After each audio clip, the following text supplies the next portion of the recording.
Hi Andrew, so we're back again talking about this. You always say that in a resigned way. Oh, here we go. Well, only because it's such a big topic, and it's this self-awareness thing is quite a big thing, isn't it? As we discovered in the last sort of episode here, and we were talking about what it is, self-awareness, which I think we've pinned down a little bit, but probably not as much as we could do. But I suppose following on from that is how do we develop self-awareness in ourselves? I think that's the next thing to discuss, isn't it, really? So how do we develop self-awareness?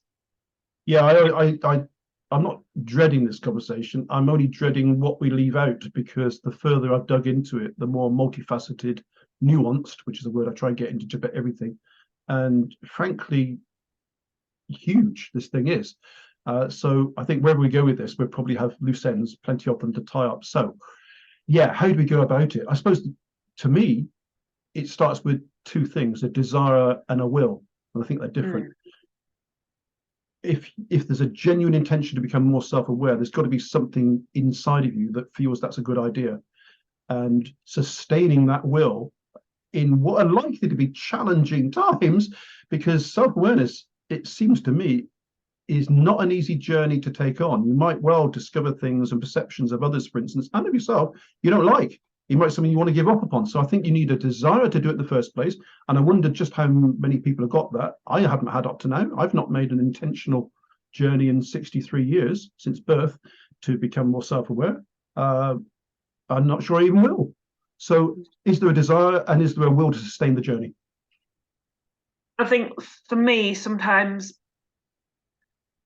I think it's why I've possibly sought to improve my self-awareness is because I've been triggered to Mm-hmm. because of a reaction from somebody else that I didn't anticipate, or like, hang on a minute, why is that person reacting in this way towards me, or how did I end up in this situation?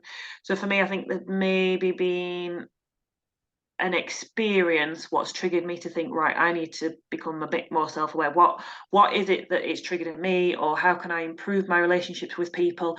So for me, there's been a trigger to want to do that. So I suppose that's the desire, and that's given me the will because I've wanted to improve it and improve an in situation. And maybe, Rebecca, that doesn't happen for a lot of people. There's nothing that has an impact on them sufficient to want to take that journey on. Yeah, but also I think, like you say, it can be uncomfortable, and I think perhaps people, is it a bit like opening Pandora's box? You don't know what you're going to find, and once you open the lid, then it's quite difficult to shut it back again. So perhaps people consciously choose not Yeah, to go down that I path have. as well. I know I have. I know I've had conversations with myself, and I have many. Some of them quite explicit and spoken, um, where I've made a conscious decision not to do that. Uh, and I guess, if I'm being honest, and I like to be, I find it easier to be honest now than I did 25 years ago. Is because I probably didn't want to know what I would discover. Yeah, we all have things that perhaps we're not proud of, or the fact that perhaps we understand that we could do things better, or that we do have some maybe bad habits and things. And it, for me, that term shadow self comes into to play a little bit here. Are we ready to face the shadows? Because it's uncomfortable, and I think you have to get to a certain point where to some extent, you have to be sort of self-aware to get to that point where you Yeah, recognise there's parts of you that you don't necessarily like, but not oh, necessarily. yeah, all of that I say yes to. It's a yes and, not a yes but. Um, yes and it could be personal. There could be you your own self perception of what, for instance, you're good at could be challenged, and that's a very fragile place for a lot of people, myself included. Um, and also, how if we're seeking feedback from others, which is one Yeah, means by which this can be done, are we being too selective? I want to become more self-aware. So I need to get feedback from people. So I'll make a list of all the people that like me and have my own views of myself reinforced by people that clearly like me. Well, how brave are you to make another list to say, what about the people who, if they're honest, and that's another thing, how honest, how authentic, how skilled, how prepared are anyone prepared to be that you engage in this process when you engage humans? There are other means by which this can be done, like journaling. I've been looking at, for instance, I've kept a journal since 1987. And I don't just talk about it. I've written 1.5 million words in it. And if anyone believes otherwise, I've written 1,500 this morning in preparation for this. So by whatever means you engage in it, is it going to be an authentic process? Is it going to give you valuable, accurate data, whatever that means? And whose judgment is that? There's so many things in it, so many filters. Yeah. And also, I suppose, what's the purpose of it? Because I Yeah. suppose this is where people might get caught up in the sort of navel gazing, and actually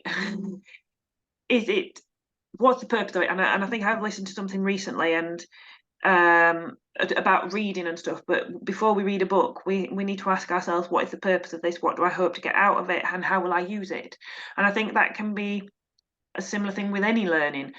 What will I do with the learning, and how will it benefit myself? How will it benefit others to do this? Because otherwise, if you're just going to find things that you're not happy about, is it just going to make you really sad and miserable and inspire you to do anything or not with it? I know that's sort of gone off on a tangent there. No, I know it's a tangent. As a tangent taker myself, I'm very forgiving of people who feel they are.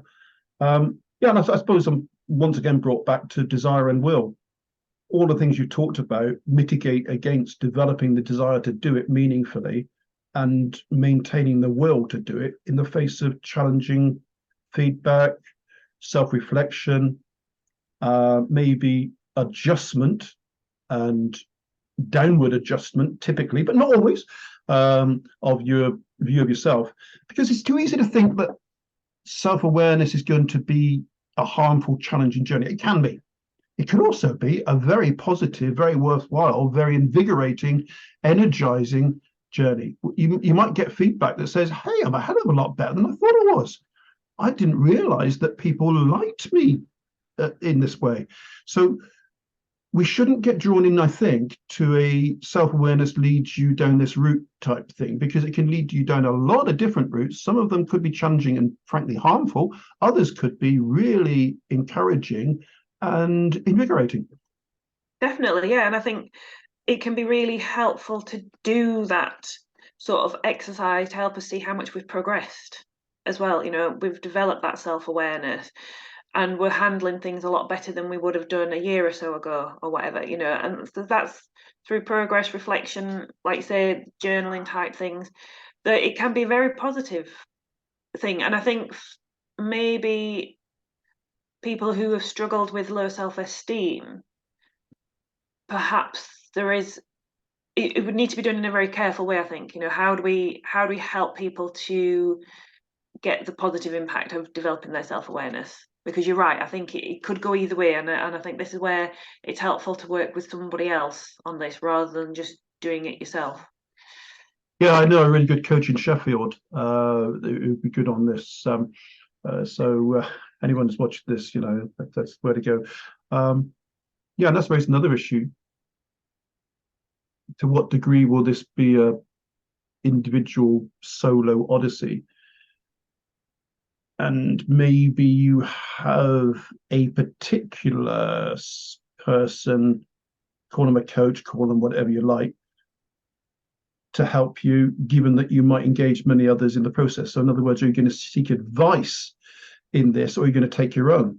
There's so much. But in terms of the how-tos, I mean, I'm just having a sneaky look at the definition we used in the previous one. There are many different definitions, but I'll just say it again.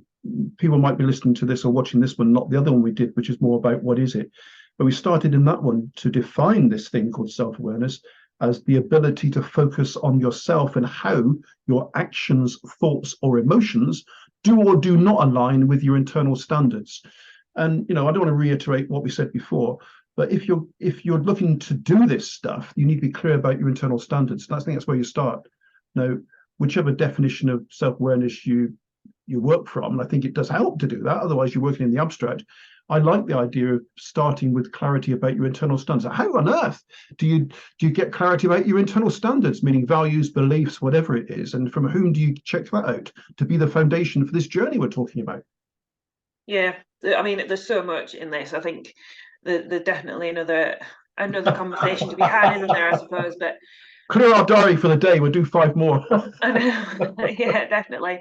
I think one of the ways we identify our values and things like that is when we feel a strong emotion towards something.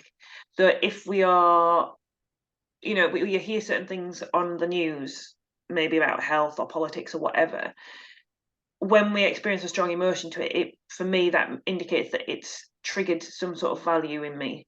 Yeah, which is probably unconscious, subliminal, and intangible.